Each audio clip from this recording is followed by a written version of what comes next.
Chapter 6 Otzhim, the Tree of Life. 1. Before we can understand the significance of any individual sephirah, we must grasp the broad outline of the Otzhim, the Tree of Life, as a whole.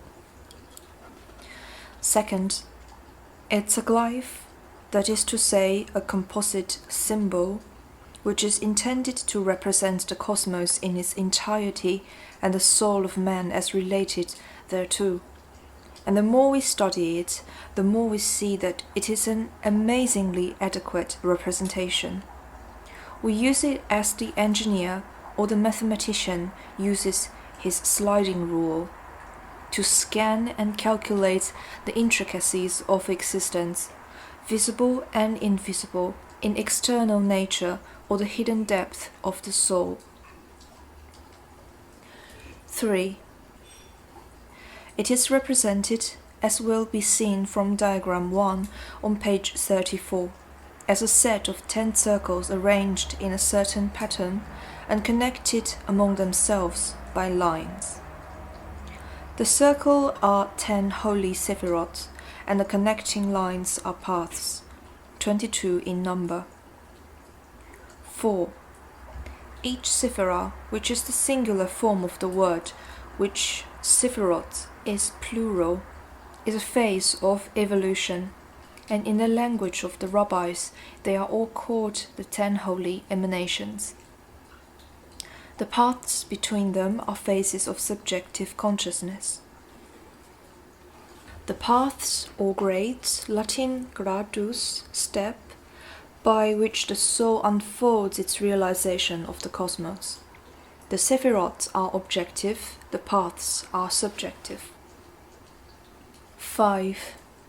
Let it be called again that I am not expounding the traditional Qabalah of the rabbis as a historical curio, but the structure that has been raised upon by generations of students, initiates all of them, adapts some of them, who have made the Tree of Life their instrument of spiritual development and magical work. This is the modern Qabalah, the alchemical Qabalah as it has sometimes been called, and it contains all manner of things beside traditional rabbinical lore, as will be seen in due course. 6. Let us now consider the general layout and significance of the tree. It will be seen that the circles which represent the sephiroths are arranged in 3 vertical columns, see diagram 2 on page 36, and that at the head of the center, higher than any other, forming the apex of the topmost triangle of the sephiroths, the sephirah Keter, to which we refer in the previous chapter. To quote again the words of MacGregor Methods, the limitless ocean of negative light does not proceed from a center, for it is centerless, but it concentrates a center, which is the number 1 of the manifested sephiroth, Keter, the crown, the first sephirah. 7. Blavatsky draw from Eastern sources the term, the point within the circle, to express the first becoming of manifestation, and the idea is contained in rabbinical term, Nequada Rashuna, the primal points, a name applied to Keter. 8. But Keter does not represent a point in space. The Ein Sof Or has been called a circle whose center is everywhere and whose circumference is nowhere, a statement which, like so many in occultism, is inconceivable, yet nevertheless presents an image to the mind and therefore serves its purpose. Keter, then, and for the matter of that, all the other sephiroths, is a state or condition of existence. We must always bear in mind that the planets do not tower up one above another into empyrean like the story of a building, but are conditions of being, state of existence of different types, and though they developed successively in time, they occur simultaneously in space. Existence of all types being present in a single being. And we realize when we remember that the being of man is made up of a physical body, emotions, mind, and spirit, all occupying the same space at the same time. 9. If anyone has ever watched a heated liquid, a saturated point, crystallized out as it cools, they will have a useful tool of Kether. Fill a tumbler with boiling water and dissolve in it as much sugar as it will take up, and then, as the mixture cools, watch the sugar crystal appearing. When you have done this in actuality, and not merely read about it, you will have a concept under which you can think of the first manifest coming into existence out of the primordial unmanifest. The liquid is transparent and formless, but a change occurs within, and crystals, solid, visible, and of a definite form, begin to appear. Equally may we conceive that a change occurs within the limitless lights, and Kether crystallizes out. 10. I do not propose at the present moment to go deeply into the nature of any of the Sephiroth, but merely to indicate the general scheme of the tree. We shall go over the ground again and again in course of these pages until a comprehensive concept is built up. This can only be done gradually, and if we spend a great deal of time upon an individual point before the student has a general concept, much of that time will be wasted because the bearing of that concept on scheme as a whole will not be understood. The rabbis themselves apply to Kether the tights concealed of the concealed, and the inscrutable height, hinting that there is not a great deal that the human mind can hope to know about Kether. 11. It is worthy of note that exoteric Judaism, to whose liabilities Christianity is the not altogether fortunate heir, does not contain any concept of the emanation, or overflowing of the Sephiroth one from another. It declares that God made the sea and the hills and the beasts of the field, and we visualize these processes. If we visualize it at all as the work of a celestial craftsman fashioning each new phase of manifestation and putting the finished product in its place in the world, this concept kept science back for hundreds of years in Western Europe, and in the end men of science had to break with religion and endure persecution as heretics in order to arrive at the concept of evolution which was explicitly taught in the mystics tradition of Israel, a tradition with which the writers of the Old Testament were unquestionably familiar, for their works are full of Kabbalistic reference and implications. 12.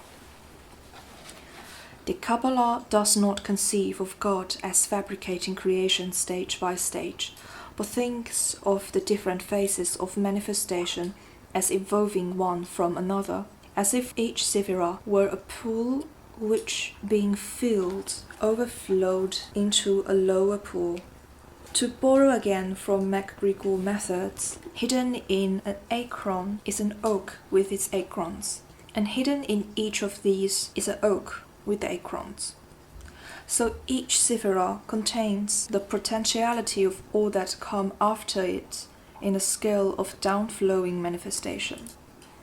Kether contains the rest of the Sephiroth, 9 in number, and Chokhmah the second contains the potentialities of all its successors, 8 in number.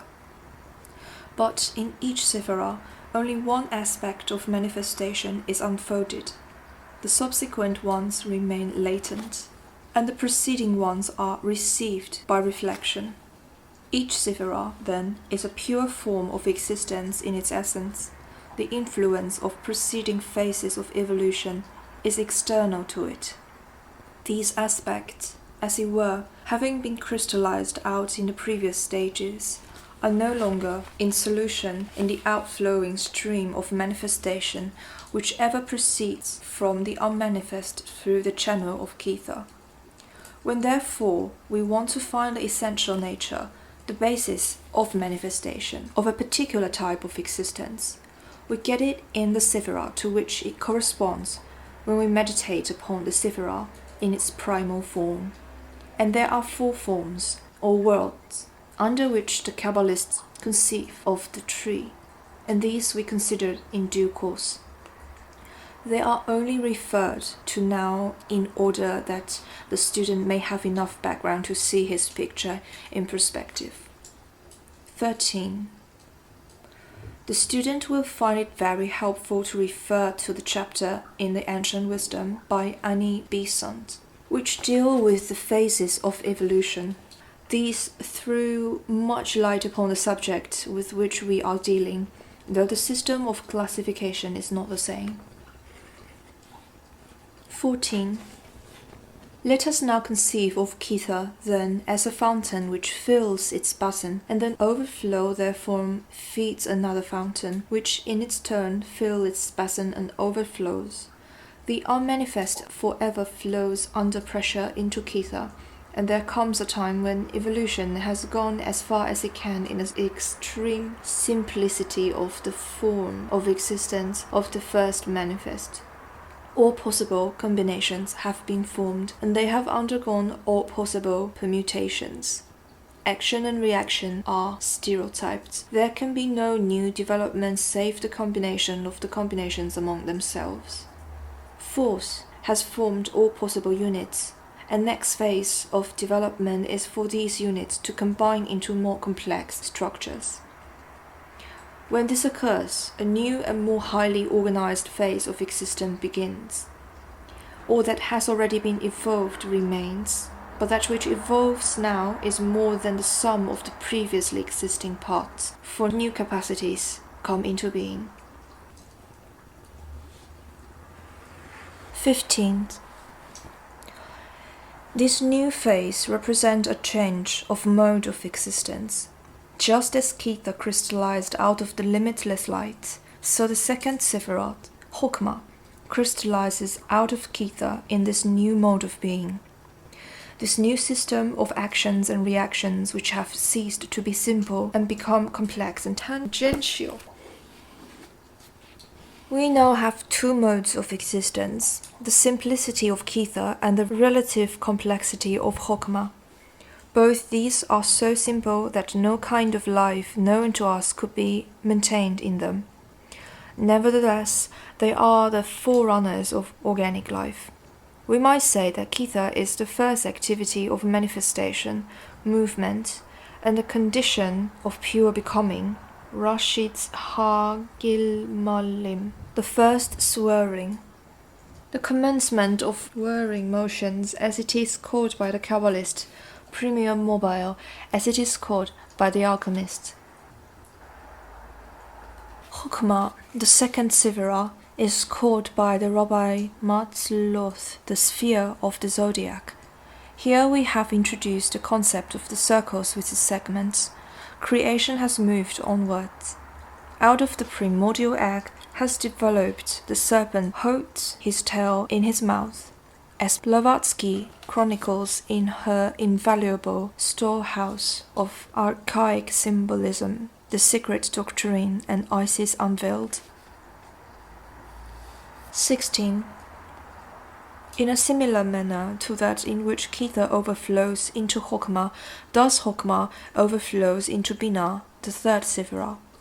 The paths pursued by the emanations in these successive overflowings is represented upon the tree of life by a lightning flash, or in some diagram, a flaming sword. It will be observed by reference to diagram 1 on page 34 that the lightning flash must proceed from Kita outwards and downwards to the right, to reach Chokmah beyond Kita upon that side. To reach Chokmah and then turns on a level course to the left and proceeds an equal distance beyond Kita upon that side and there establishes Binah. The result is a triangular figure upon the glyph, and it is called the triangle of the 3 supernals, or the first trinity, and is separated from the rest of the Sephiroths by the abyss, which normal human consciousness cannot cross. Here are the roots of existence, hidden from our eyes.